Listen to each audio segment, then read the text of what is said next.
د انډیا اور پاکستان جنگ شروع کېدو والا د انډیا باقاعده د جنگ تیاری هم شروع کړې ده. جنگ په څه خبره باندې شروع کېدو والا د شروع کېږي که نه شروع کېږي د پاکستان آرمي رد عمل څه دی مکمل تفصیل در سره شریکوم. په مقبوضه کشمیر کې یو واقعه شوې ده چې د هغې واقعي الزام د انډیا حکومت په پاکستان باندې لګوي.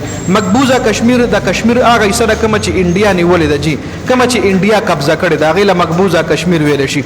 هغه مقبوضه کشمیر کې یو 2 ورځې مخکې اټیک شو چې د هغه اټیک الزام د انډیا حکومت په پاکستان باندې لګولی چې دا د پاکستان حکومت کړی دی په پاکستان باندې باقاعده الزام لګولی دی او اوس یې د جنگ اعلان هم کړی دی. اوس جنگ اعلان دا کومه واقعه چې شوې ده دا پهلګام ولا ویلی شي په مقبوضه کشمیر کې یو صوبه ده پهلګام ولا ویلی شي. هغه صوبه کې دا واقعه شوې ده چې د انډیا کرکټرز هم په خپل سټیټس باندې دغه تصویران وغیره لیکلي دي. میډیا ټوله ورځ لګیا ده میډیا د پاکستان خلاف ریپورټینګ کوي او اوس دې حوالې سره انډیا چې کوم پاکستان سره سند تاس معاهده وه هغې د ختمولو اعلان کړی دی. انډیا کې موجود چې څومره هم پاکستانیانو سفارتخانه کې چې موجود یا دفاعي څومره هم ایډوایزرز وو هغې له 48 غنټې ورکړي چې 48 غنټو کې تاسو دلته ټول سیستم ختموي او تاسو د انډیا نه وځئ. بل پاکستانیانو ته ویزا او واګا بارډر چې کوم دی د هغې بندولو اعلان هم انډیا کړی دی. انډیا پاکستان کې چې کوم د انډیا سفارتکار هغې هم واپس غوښتلي دي. لکه مطلب انډیا پاکستان سره یو ځل بیا ترهګیني شروع شوه. ترهګیني چونکې ختمه نه وه د 2008 داسې پاکستان او انډیا تعلقات خراب دي. په 2008 کې په انډیا کې په ممبئی کې حملې شوې وي چې د هغې الزام هم د انډیا حکومت په پاکستان لګولی و. نو اوس هغې نه پس خو تعلقات خراب خو دا اوس چې کوم تعلق خراب شوی دی هغې نه هم مزید تعلقات خراب شوي دي. د انډیا او د پاکستان تعلقات مزید هم نور هم خراب شو. خو بل طرف ته په پاکستان کې د پاکستان چې کم فوج دی ای هم تیار ناست دي. جنگي جهازونه چې کم دی هم خپل ایکسرسایز شروع کړي دي که چېرې انډیا اټیک کوي نو د پاکستان فوج به خپله جوابي کاروایی ضرور کوي. د پاکستان فوج به خپل ډیفینس سیستم چې کم دی آلریډي ایکټیو دی او خپل ډیفینس سیستم نه به د انډیا آرمي ته قراره جواب ورکوي جي.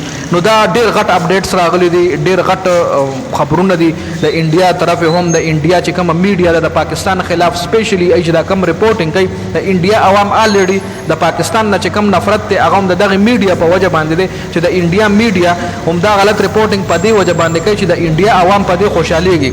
کم سړی چې په انډیا کې اوسېږي او د پاکستان خلاف خبره کوي نو د انډیا عوام هغه ډېر زیات خوښوي.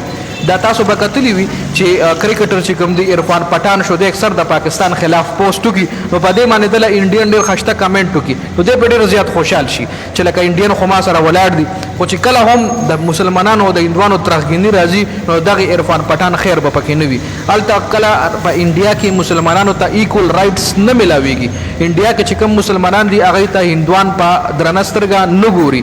خیر د افسوس خبره ده خو دې ځای کې انډیا د پاکستان سره د جنګ کولو تیاریانې یا مطلب اعلان یا څه خو حالات چې کوم دي د انډیا او د پاکستان مزید خراب شوي دي د دغې پهلګام چې کومه واقعه شوې ده د دې په وجه باندې. خو که چېرې ګوره دې ځای کې انډیا چې کوم دی په خپل ډیفینس یو سیسټم باندې کوېسچن اوچتوي لکه ستاسو ګوره مقبوضه کشمیر تاسو قبضه کړی دی که نه لیټ سپوز خبره ده تاسو قبضه کړی دی خامخا ستاسو آرمي به دغلته پرته وي ستاسو فوج به دغلته پرته وي د ستاسو چې کوم ایجنسیانې دي لکه ستاسو چې کوم د ایجنسیانې سوم د را والا را ایجنسي چې کومه ده خامخا هلته کوي. نو دا خو داسې شو چې ستاسو دا ایجنسیانې ډېرې کمزورې دي چې زمونږ پاکستانیان درځي یا زمونږ د پاکستان حکومت یا زمونږ پاکستان پولیس یا آرمي درځي نو دا خو د ستاسو هغه ایجنسیانې چې کوم دي انتهایي کمزورې دي چې تاسو دغلته ایکټیو ناست او زمونږ دومره سټرانګ پاور دی دومره طاقتور یو مونږ چې د ستاسو هغه ایکټیو کسان ناست وي او موږ درځو په تاسو باندې دغه کوو. نو دا خو تاسو په خپل دغه باندې ډیفینس یو سیسټم باندې په خپله ایجنسۍ باندې په خپل پولیسیانو باندې په خپله آرمي باندې کوېسچن ریز کوئ. خو خیر په دې ډیټیل سره خبره نه کوو دا اپډیټ شو تاسو سره مې په دې ویډیو کې شریک کړل. د ویډیو